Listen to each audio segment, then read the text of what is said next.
Welcome to the Daily Swole.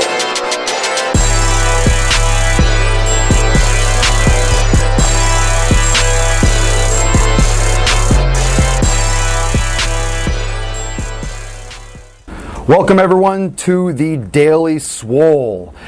Iron Man checking in. We are here. We are all here. And guess what? The hair is down. The hair is down for all of you. Today is Top Bun Tuesday, so I decided to be as rebellious as I am. I went hair down. Do something. Tell me I can't. I look like a Viking. I am a Viking. I'm also a gangster, and I do my lunges. So today we are talking about lunges. Anyone have any? Who wants to? Yeah, damn straight. We have to start like a little chant at the beginning of these live broadcasts. Everyone has to start like grunting on their own. I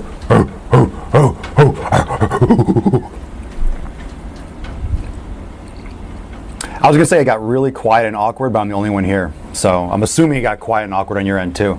But I'm excited. So let's get started. I would so totally do it. I just start howling. Wherever you are. I'm going to flex a little bit. It's good. It's a good muscle day today. It's a good bicep day today. It's a good bi day. All right, let's get started. What not to do at the gym. Do that every day. Let's jump into it. Lunges. It's so good. Let's say it again. Lunges. Who here does their lunges? You should be. You should be doing your lunges. Let's discuss why they're important. Let's discuss a little bit about the lunge. There's different ways to do lunges. There's the classic walking lunges when you're doing step after step, and we'll break that down a little bit. There's a step forward and step back lunge. There's a step back and step forward lunge. And there's also side lunges and rotational lunges. And then you have barbell, dumbbell. You could use cables sometimes. We'll get into that in a little bit in depth, but let's break down what a lunge actually is. So a lunge is a single leg but kind of two leg movement. Okay, it's called a compound movement because you're using multiple joints. So when you do a lunge, you're using the ankle joint, the knee joint, the hip joint. All those other muscles are still activating. You're still using your core musculature. You're still using your upper body because you're holding the weight. Either you have a barbell and you're back loading, or you're holding dumbbells, so you're loading that way too. When you have a compound movement, we've talked about compound movements in the past and discussed how compound movements are good for max lifts and for super heavy reps. I would not recommend max lunges. There's way too many things that can go wrong. It's not consistent. It's not as standardized, for example, and it's not as tracked, for lack of a better term, at the moment, as like a barbell squat. So it's not as easily controlled. There's more room for displacement laterally in the frontal plane, so it's a little bit riskier to do a maximal lift. And since you're doing a single leg, it's dominant on a single leg, then it makes it, even though it's a compound movement, it makes it more risky because you are not doing it bilaterally. You are dominating one leg. It's almost like doing a max rep for a curl or for a single joint. Even though it's compound, you're using one single side, one leg more dominantly, and because of the lateral displacement possibilities, it just makes it much more risky, and I would not do max rep. Heavy, yes. Max, like one rep, no, definitely not. So breaking down the lunge, you're using ankle, knee, and hip. The muscles that activate, of course you're using every muscle in the body because you're balancing, but let's go with the major ones. The gluteus maximus and the medius. Remember, the maximus is mostly responsible for stability in the sagittal plane, front to back, and the gluteus medius is better for stability in the frontal plane, side to side. So you have the two glute muscles that are working. You have the gluteus minimus too, but let's talk about mostly the gluteus maximus and the medius. You also are using the hamstrings, the biceps femoris, and the semimembranosus and semitendinosus in the back of the leg. You're using the quadriceps and rectus femoris, vastus lateralis, intermedius, and medialis. We're getting a kinesiology lesson here too. And you're also actually using the gastrocnemius and the soleus, and you could talk about the peroneals, or you can call them the fibularis muscles and the extensor muscles around the ankle, all the ankle stabilizers. I mean, there's we're talking, there's over 600 muscles in the body, so I'm not going to list every single one that activates. Talk about the adductor magnus, posterior fibers and the anterior fiber. I'm not going to get that detailed. Hamstrings, let's do it generalized. Hamstring group, quadriceps group, so back of the thigh, front of the thigh, and glutes. Keep it simple. We'll talk about like back glutes and side glutes, because I know a lot of you aren't going to be like, what the hell is the gluteus medius? You heard of glutes, and now you're like, oh shit, there's 3 of them? I didn't know. I didn't sign up for an anatomy lesson. Maybe you did, and you just didn't know it. The more you know, the more you know. So the more you know, you can apply this any way you want. So when you're doing a lunge, and let's just talk about the standard walking forward, step, bring your feet together. I like to do the lunges when you step forward, bring the feet together, pause for a moment, or at least tap, and then repeat the step. And the reason for that is you don't get as much momentum, step, step, step, and you don't travel too far forward and put pressure on the patellar tendon. I see a lot of great questions. Hold those for a second. I see them out of the corner of my eye, and I don't want to ignore them. I do see them, but Q&A is saved for the end. You guys know this format. You're so eager little beavers. You eager little monkeys. I love you. Save them. Save the questions for the end. I'll queue them up, and we'll hammer them out. So you have the walking lunges forward. So let's pretend we're stepping together, and I'll be doing some videos on the proper way to do a lunge and explain this in more detail so you can see me do it. Step together, step together. That's the classic way to do the lunge.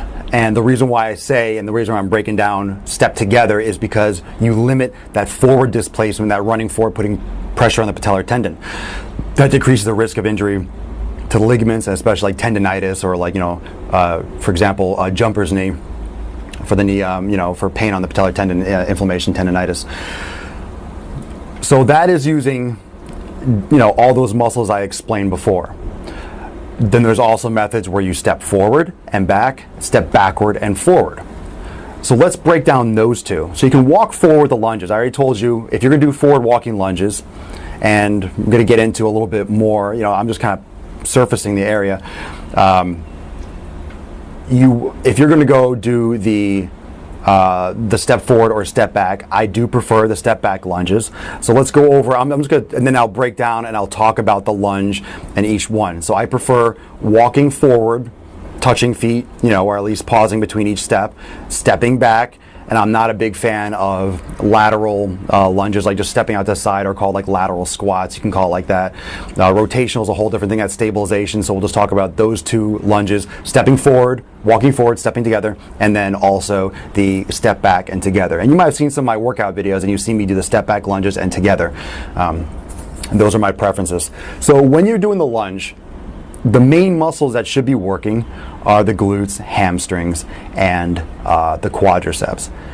Here is the kicker. Now, I talked about on Snapchat, I was posting about dad ass and working that booty, and lunges being awesome for that glute ham tie-in to get that nice, glute muscle working and that nice separation between the glutes and the hamstrings.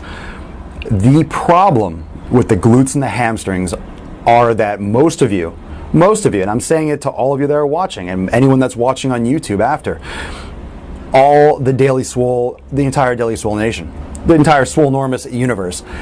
The problem with this is that most of your hamstrings are working during the lunge too much. Pulling hamstrings, creating tighter hamstrings because of hip compensations. The exercise I posted, the core activation, the supine hip bridge, do that exercise on my YouTube channel. Do that exercise because you need to activate your glutes. You need to make sure your glutes are firing. Now, if you're stepping too far during your lunge, if you are rushing your lunge, your hamstrings are going to take over and fire. And the reason why they're biased to fire is because of people sitting down too often. People sitting down too often, people wearing shoes, with heels. We talked about barefoot training. Elevating the heels creates arches in the lower back, which deactivates the glutes and tightens the front of the hips, and then turns on the hamstrings more as a result. So heels in high heels and in shoes, and also overstriding in improper form and sitting down too often at a computer or in the car. So glutes are being neurally shut off, neurally inhibited. And what that means is that your brain is not targeting your glutes. Your brain is not communicating. So your brain lost the glutes phone number. Your brain really wants to tap that ass, but can't find the number for the booty call. Can you get more puns in one sentence? Can you get more puns that was just jam-packed. That was just packed in there. That was so awesome. I'm glad this is being recorded because I even forgot what I just said. I blacked out, and that was just great. All right, take a moment. Breathe it, just marinate in that for a little bit. That was, should we just end this right now? Should we just stop? Because where am I going to go from there? All right, so what the heck were we talking about? So the brain lost the glute's phone number for that booty call. I'm going to stop there. Now, because it lost communication with the glutes, as a result, the hamstrings are like, well, I'm available, I'm free. The glutes are like that annoying. It's like that annoying guy or girl who's like, too eager and like, so I'll do it. I'll be there. I can do anything you want. I'll come over 2, 3, 4 o'clock in the morning, just a booty call no matter what. You don't want the hamstrings. The hamstrings are, been around the town bicycle, if you know what I'm saying. Hamstrings are firing way too much sauce. So the hamstrings are working too hard. Now, the hamstrings cross the hip joint. The hamstrings and glutes work together. The problem is when the glutes get shut off from being in excessive hip flexion, sitting down all the time, the glutes are stretched and they just kind of get shut off. Okay, so the brain can't communicate with the glutes as well because you're not firing them properly, not activating them, you're shutting them down by sitting down too much and blah, blah, blah, and with the heels and the shoe and so forth. So the hamstrings work too much. As a result, your hip flexors start working too much. As a result, you become more quad dominant, which means your quads start working too much, your hamstrings start working too much, your glutes shut off, and then you're doing a couple things. You're losing hip stability, you're tightening up those hamstrings even more, you're overworking them. So the hamstrings are working too hard, the hips are losing stability, and as a result, you're risking knee problems, knee pain. Not to mention, you're not hitting the glutes, you're hitting the hamstrings too much, which affects your static posture when you're standing up, which affects your dynamic posture when you're doing squats, when you're doing leg extensions, when you're standing up and doing curls, when you're standing up waiting in line at the supermarket. When you have tight muscles, just because you're not working out doesn't mean they're still not tight and they're still not creating an imbalance. If your hamstrings are tight and they're working too hard and they're pulling too hard, and your hip flexors in the front are pulling too hard in the hips, when you're staying there at rest, they're still pulling too hard. Not as like, they're not squeezing, contracting, not like squeezing as hard as you can when you're waiting in line at the bank, but they're still too tense. And they're creating pressure around the vertebral discs in your lower back, creating flexion or excessive extension in the lower back. That huge curve, and which is caused, if you have a huge curve, guess what? Then you have to slouch in the thoracic spine as a result. And then your neck has to be out of position because your whole spine is out of whack and you have neck pain. So this really increases the risk of ACL tears and tendonitis in the knee and even problems with the ankle and foot. So with this problem, shutting down the glutes and turning on the hamstrings too much, you are risking hip stability. When you have hip stability problems, guess what? You get what's known oftentimes as a knee valgus. You have the knees caving in, whether you're doing a squat or you're stepping forward, and the knee kind of buckles in towards the midline. This is so bad because already you have the femur coming in at an angle. It's called the Q angle. Women have more of a risk with this because you have wider hips for childbirth. So you have a wider angle from your femur coming in from the hip. And what happens is if you have more of that knee valgus, knees buckling in, you can see this during a squat, people's knees come in, and you also, when you're doing a lunge, your knee comes in. The problem with this is obviously the shear stress, the angular stress, ACL tears, injuries, just shit goes bad. Not to mention when your knee goes in, your foot starts flattening, so your foot starts pronating more, and then you get, plantar fasciitis, you can have stress fractures because your arch is collapsing and then you're not getting as much support, so your body can't absorb the shock as much, and then you start getting stress fracture. This is like, without trying to go too long on this, like you see, it's just like all of a sudden like the clouds get dark and it's like Independence Day, that big freaking hamstring spaceship comes in and starts blowing everyone up. So the glutes, we need to turn them on, we need to fire them. This can change by doing those hip bridges I told you about, and also doing some of the things like lateral band tube walks if done correctly, which I'll have to do another video on that too. God, I gotta do so many videos for you people. You're so demanding. It's ridiculous. So you have to strengthen the gluteus maximus and the medius. So you have to strengthen those stabilizers in the hip that strengthen sagittally and also in the frontal plane. So when you're strengthening that whole capsule in the glutes are the king of the jungle. If you are tightening the glutes and strengthening them from the front and the back, then you'll be on your way, well on your way. Then the glutes will control the proximal insertion of the femur, and it'll pull the knee out to the side or out back neutral. You know, if you train it, don't forget, you have to activate these muscles and then you have to integrate it. You can't just be like, oh, supine hip bridge, I'm all good for lunges. You have to do exercise progressively to not only activate the muscle and turn it on, give the brain back the phone number for the glutes, but you also have to integrate it. You have to, you know, brain's gotta, you know, take the glutes to dinner. It's gotta, you know, wine and dine the glutes a little bit. You can't just, you know, jump on into that. You know, the glutes is a very, very prude muscle group. You have to really, you know, wine and dine the glutes. You gotta serenade them a little bit. You know, this is no joke. I know what I'm talking about here. I'll have to do a video on how to properly serenade the glutes. Maybe this will be the video. We're talking about lunges. We're talking about glute serenading. The glute whisperer. That's what I call myself, the glute whisperer. So you have to activate the glutes. Activating the glutes, the king of the jungle, will help your lunges. So careful with your lunges, and I'll do a video, I promise, not to overstep. Pause between walking lunges. I do not like the stepping forward and then stepping back because you put a lot of pressure on the tendon and it's pretty much all body momentum. It's actually a pretty shitty exercise. I still don't know why people do it. I think it sucks. I think the step forward and step back lunge is just a horrific way to do lunges. I don't see the point. Prove it to me that those are better for you and that they decrease the risk of injury. Just everything I feel, everything I studied, I just don't like it. Step back. If you step back into the lunge, one thing you can do kind of like an active stretch on that hip flexor on the leg that's stepping backwards when you activate that rear glute when you're stepping back, and you can properly load the heel on that front leg so you can stack the shin and stack and drive through the heel. You keep all your center of gravity forward. You're not bringing the weight forward and then coming back. You're staying static and then stepping that leg back, and you're keeping your center of mass more stable. It's a safer way, and I go heavy as hell with that. I love doing front rack squats and step back lunges in some of my workout videos, and I think in like the after effects of my like core activation, where it shows like little clips of me working out when the credits are rolling, you see me out doing, you know, step back lunges front rack with like 275. The most I've done is like 310 or 320 for a couple reps, but I love it. The lowest I'll really go is like 2 reps each leg. But I go heavy as shit with lunges. Heavy as shit. But not every day. Depends on how I feel. But I'm careful. I like walking lunges forward, but you got to be careful how often you do that because it does isolate. It does isolate even though it's a compound movement, it isolates one leg. And you got to be careful where you're stepping. Make sure your knee's not bending in, and check your form. Be careful with it. And I'll do a video on the lunge, but the lunge is fantastic. And pretty much what I'm talking about the lunge what I'm delivering to you is that lunges are great. They're amazing. Choose either the walking forward step and then bring your feet together and then do the other step, or in place, step back and forward. The side lunges, people don't have the flexibility for like a side front squat. I don't care what you say. Anyone that does this does not have the hip flexibility, really. They lean forward too much, put a lot of pressure on the lower back. There's really no good way. There's really no reason to do a side-stepping lunge functionally. Just do like a side lateral band walk. You don't need to do those lunges. If you do it, do a front rack.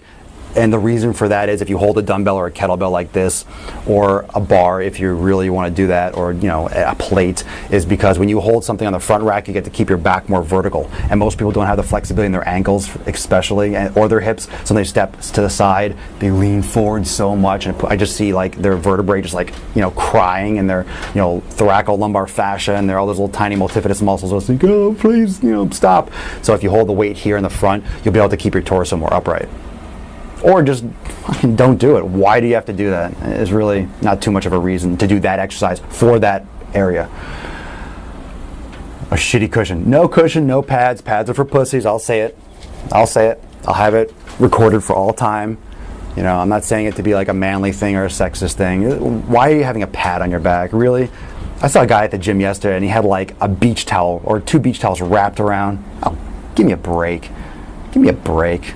Toughen up. Strengthen, build some muscle, and then it won't bruise you anymore. Or if it bruises you, it'll go away. Yeah, pads are for pussies. I'll say it again.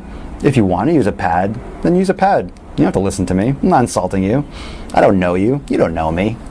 You don't know me. I'm a talking head for you. You don't know me. You know me, son.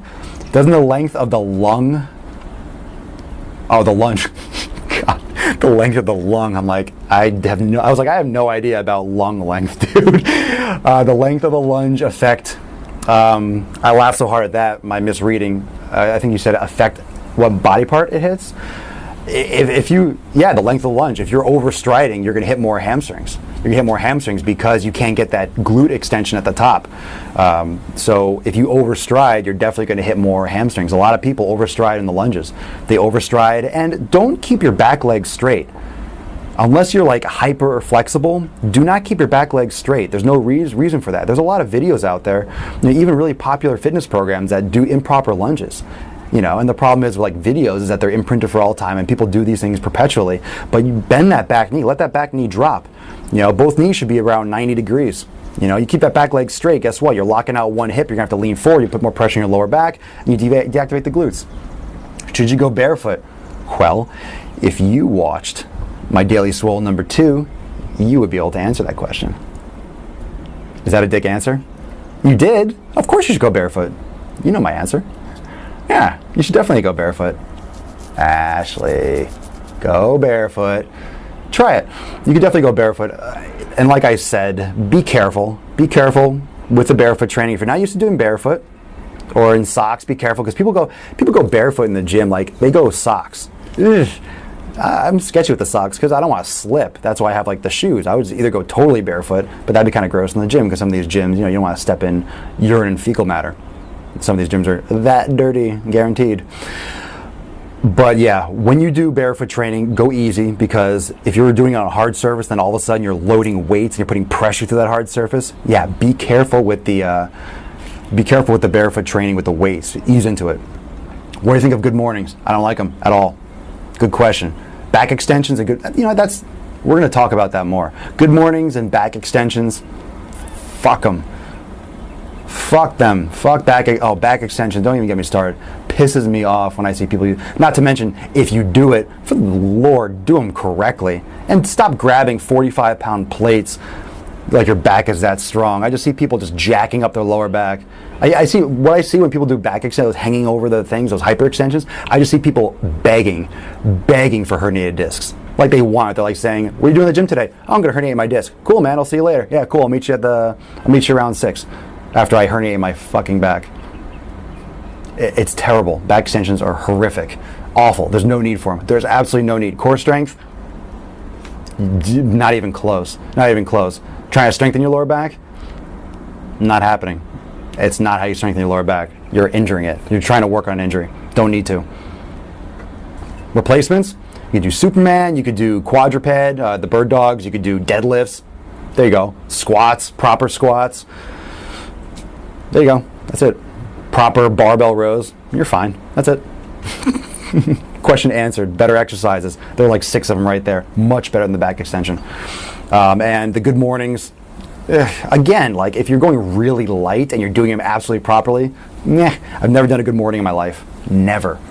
And I'm not saying that to like brag, like, "Oh, look at me, I've never done a good morning." But why? Why do you want to hinge at the lower back like that? Do proper barbell RDLs. Do proper Romanian deadlift with a barbell. Boom. Tell me you're not getting anything. You get hamstrings, you're crushing your glutes if you're doing it correctly, and you're tightening up, you're strengthening your lower back, the integrity. Remember, your lower back, you don't want a lot of movement in your lower back, people. What's with this, back extension? It's just like, let me jack up L5S1. Let me just try to pop the shit out of that lower back. You don't need mobility there. You need stability. You need stability in your lower back. Okay, thoracic spine has mobility. Lower back is supposed to be stability. Your body alternates stable and mobile joints. Okay, you're very mobile in the thoracic spine. You're stable in the lumbar spine. You're very stable in the sacral and the hips, or in the sacral and in the stability in the lower back and the sacral. And then you're mobile in the hips, and then you should be more stable at the knees, and then you can be more mobile at the ankles. You see how that works? So it's like alternates, and then you have thoracic spine, then you have cervical spine, you have a lot of mobility, and then you have, this thoracic and cervical is like more cervical is, just for the head rotational, the C1, C2. Same thing with the wrist. Wrist, mobile. Elbow, not as mobile. Shoulder, mobile. Scapula, not as mobile. So you alternate these things and your body creates this ability to synergistically create a lot of movement, but then at the same time create a base level of stability so you're not just like flopping around, ripping your joints out of your socket. That's not good to be too flexible. That's bad. Everyone's trying to get more flexible. That's fine, but too much flexibility is bad too. If you know someone that's like contortionist, super flexible, they pull things all the time. They injure things all the time. I guarantee it. They probably dislocate their joints all the time. They injure their ligaments and tendons and stuff. It's not good to be too mobile. That's why your body creates these different systems of working together. Questions. Let's do some of these lunges. We like the booty. Dat ass dough, working the booty. A lot of people talk shit about upright rows, but I think they're good if done the right way. Upright rows, like shoulders and traps, yeah, they're not good for everyone, but they're good if you do it the right way, sure. Most things are good if you do it the right way, and the right way being proper form, proper weight. One of the problems with, especially with a lot of these exercises, is people don't know how to do them properly, and what do? They just throw in a ton of weight. They throw in a lot of weight with bad form, or they do it with good form and they do too much weight for that exercise. They try to make it a strength movement when it's more of an endurance movement. So if you do anything the right way or carefully, you're not going to have a lot of injuries in the gym if you listen to your body. If you feel like, my joint feels a little scratchy today, I don't feel that confident, then guess what? Don't go that heavy. Don't go that heavy. Go higher repetition or do a different exercise. If you're like, oh man, I feel like when I do a lunge, sometimes I do lunges and I'll feel like, oh, I feel a little pain in my quad, or I feel a little pain in my knee. You know, things happen. You sleep on something wrong, or you don't get enough hydration, or you don't warm up enough, or you know, you work out regularly 5-6 days a week for years. Eventually you're going to be like, well, your body's going to be like, not today. So what are you going to do? Be like, oh, let me just work it out. Let me just work through it. Let me just adjust it. No, stop. Do something else or avoid it. That's what I always do. If I have a little pain or like uncertainty, live to fight another day. Stop, pack it in, do something else.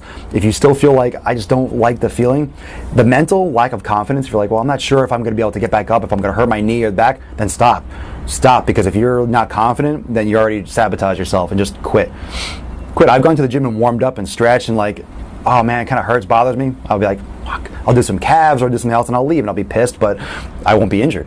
And you can heal and stretch and do some more yoga, but listen to your body. Listen to your body, don't push through those things. Don't push through those things. You're gonna have off days. You're gonna have days when you feel, don't forget, pain is relative. Like it's your body's, you know, it's what your body is perceiving as pain. It's like signaling you, saying, this is not good. And you feel it's like, you sense it as ow. Your body could just be saying not enough water or X, Y, and Z. So understand that your body is telling you it's pain. It doesn't mean there's an injury. It just means like something's not right. Hey, your body's like, warning. So listen. What pre-workout are you taking? Interesting question. I'm not taking anything right now. I ran out and I decided I can rock without. I'm just doing like carbs before the workout. I'm doing my Sour Patch Kids, or I'm doing like sweet potato or something more close to the workout so I'm getting some energy, or more coffee. But not doing anything. I do coffee and pre-workout. Some of you know, like I'll drink coffee and then I'll like do pre-workout with beetroot juice. Yeah, beets are good for oxidative. People like beets are good for, you know, endurance, oxidative endurance. I don't care about beets because, you know, here's the thing, if you're doing beetroot juice and then doing like strength training, it's not helping you, so don't bother. You know, that's for like, you know, cyclists and stuff, like aerobic endurance. And I mean, the beets, and I mean, there's healthy things in there too, the nutrients, so you can do that. Awesome. What up, T-Bone? Tony, homie. Any more questions? What we got? So remember, I just posted the Daily Swole. So Daily Swole number 3. Check that out, Daily Swole number 3. Yesterday's Bulletproof Coffee is up on the YouTube. What kind of warm-up do you recommend when doing glutes? That's an on-topic question. Thank you. What type of warm-up do I recommend doing glutes and hamstrings? A lot. And here's why. You have to get blood to that area. There's blood everywhere, of course, but whenever you're getting, especially with the legs, you know, whenever you're larger muscle groups, and especially muscle groups that are risky, that you're using a lot of weight for, you want to do a long warm-up. I do 5 to 10 minutes on one of those step mills. I don't like the Stairmaster or E-Pump. I like doing the actual steps, and every once in a while I'll go really slow and I'll do like double steps just to kind of exaggerate. And then I do like a little yoga stretching. I do some hip flexor active stretching, stretch out the hip flexors, some hip bridges, single leg squat, and then I do a lot of warm-up sets leading up into my working sets. So let's say I'm starting off with hamstrings, I'm doing RDLs. So I will do my warm-up, do my cardio. Did I say that word? Warm-up. I don't like to say cardio. I do my warm-up. And then I stretch. and then I go over there and I'll grab, the bar, and I'll start like 135, and I'll do like 3 or 4 sets, just really feeling it, not going to max, but pushing it, and then I just gradually ease up into it. So I gauge how I feel, because if you just go over there and like put weight in the bar, 15 reps, I'm good. After that 15 reps, your body is then flushing blood directly to that area and it's kind of just getting ready.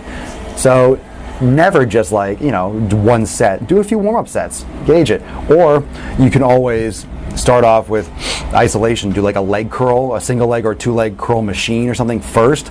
Do an isolate, do a pre-fatigue before you do the compound movement to get the blood flowing. Do I start with lunges? Sometimes. Sometimes yes, sometimes I finish with them. So, that depends. You can start with lunges, you can finish with lunges, you can do them in between, you can do them before and after. I love workouts where I just do lunges, period. But don't forget, I'm not talking, I do lunges on my quad day. I have a separate day for hamstrings and then another day where I load up quads, I do squats, I do like the compound movements. So I do like RDLs, I do curls, I keep it simple, I do more volume, and then on the quad day, I separate it by like a day or two between, and then I'll do squats and I'll do lunges or whatever. But I love my workouts where I just do lunges, just do walking lunges. Did I say a gram per pound of body weight, is that overrated? I don't know. Yeah, it's when you start looking at, everyone's so different, it's so hard to read a study or read a book and be like, oh, get 0.8 grams per kilogram, get a gram per pound of body weight, get 2 grams per pound. I would, a good way for you bulking, it was classically like, a gram per pound of body weight. 200 grams a day, that's really that's a ton of protein. That's a ton of protein. 200 grams a day would be, for me, for example, if I was doing like grass-fed beef, that would be like almost 3 pounds of beef a day. So it's a lot. So I would say, you can go by kilograms. Yeah, you'll crap it out. You're not going to piss out protein, but your body's just going to get rid of it. But at the same time, if you're eating, too much, it could be stressful on certain, in certain enzymes. And I would try to do, do about a pound or something per kilogram. So divide your weight by like 2.2 and do like 0.8 to a gram per kilogram of body weight. So you could do like 100 grams a day, and then you can like up it a little bit. You can see how you are, see how you adjust. You could also do, those tests where I use urine tests. You can see if there's, protein. But if you're pissing out protein, you have some serious issues, and you're not going to start pissing out protein. You won't piss out protein. The molecules are too large. If you're just eating a little bit, like once every day. But just if you're 200 pounds, 100 grams of protein, plenty. Maybe a little bit more. It depends. Play around with it. Do your research. Just it's good. Like if you're getting doctor's visits, doing blood tests, you'll see if what your body's health is, your kidney function, all those things. So if you're doing your regular checkups, which you should be, which I need to as well. But if you're doing those regular checkups, it's good for you because you'll be able to see how your body is reacting to everything. Keep tabs. Take care of T-Bone. Tony in the house. Tony Stark out. What do you eat for breakfast? I'm not even done with my food. I had some stuff to do this morning and I just had coffee and I made, this is like 6 eggs and a sweet potato. I'm gonna eat that sweet potato, finish it. So I had some eggs, I didn't finish the sweet potato because I started getting involved with like some video editing and stuff. But now I'm gonna go finish that sweet potato and then go to the gym. So I used to have oatmeal and eggs or oatmeal and egg whites, but I just like sweet potatoes. I figured, oatmeal, fuck it. Let me just do my sweet potatoes because I feel like I like it better. Well, what was that? You work bicep too much on chest day? Any more questions about glutes and lunges? Daily swoles. Ask me the whole question again, Kane. Daily swoles are up on YouTube. Check it out, like, subscribe, share it. Please let everyone know. Let them know about the Periscope and the live, Facebook Live as well. Remember, Kegel shirts on my website. I just posted another blog. I think I posted the blog. I think I uploaded it. So check out my website for a blog on barefoot training. What should I do if I feel like I work tricep too much on chest day? Do more isolation. If you feel like you're doing compound movements like bench press, try doing like, starting off, do pre-fatigue. I'll pre-fatigue the chest, do like a pec deck or dumbbell flies first. Like I did dumbbell flies to start, or do like cable crossovers. Isolate the chest, isolate it, get that pump first, and then chances are when you go to your compound movements, they're already stimulated, the brain's already connecting to the chest, and you'll hit that more. Go for a wider grip too if you're going too narrow. Change your grip position, play around with it. Yeah, watch your elbow position, keep them wider, but it depends, everyone's different. You know, make sure you're working your scapula, make sure your scapula's not locking. You're really, you know, try, oh, that feels good. Oh man, sore. So make sure you check out all my channels. Make sure you check out the Driving While Gainings. Give me suggestions. Post some comments. Let me know. Ask some more questions off camera, because that's going to give me some content for what we're going to do the next day. So I already have some ideas. Might talk about pre-fatigue and some different things tomorrow. I'm not sure. Let's get some suggestions going. So in the comments on Facebook Live, on Facebook, okay, even if you're on Periscope, go on my Facebook page. Here's what we're going to do. I want everyone, all right, to pitch in. Let's figure out the topic for tomorrow. What do you want to hear about tomorrow? Go to Facebook. This video is going to post. It's going to be there on my Facebook page. If you're on Periscope and you like to watch on Periscope, that's fine. But once I sign off, go on to Facebook and comment, and let's have a little vote on what topic will be talked about tomorrow for boom, boom, boom, boom, boom, the Daily Swole. Thank you for joining me, everyone. Love it. I'll see you tomorrow, 12 noon Eastern time, Daily Swole. Let's have a party. Let's have a party. Guess what you should all be doing today? Lunges. It's either back day or lunges for me. I might broadcast the workout. We'll see. Don't forget, follow me on Periscope, because sometimes I do these live broadcast workouts, and you can see me actually do and practice what I preach. I'm not going to be like, oh, I hate good mornings and back extensions, and actually do them. I don't do that shit. All right? So watch me, follow me, check me out. Swolenormous. Everything in excess. Overload your life. Be happy. Live, lift, eat lots of food, have some bacon, have some candy. Yum, yum, yum, yum, yum. Manja, manja, manja. I'll see you next time. Slaters.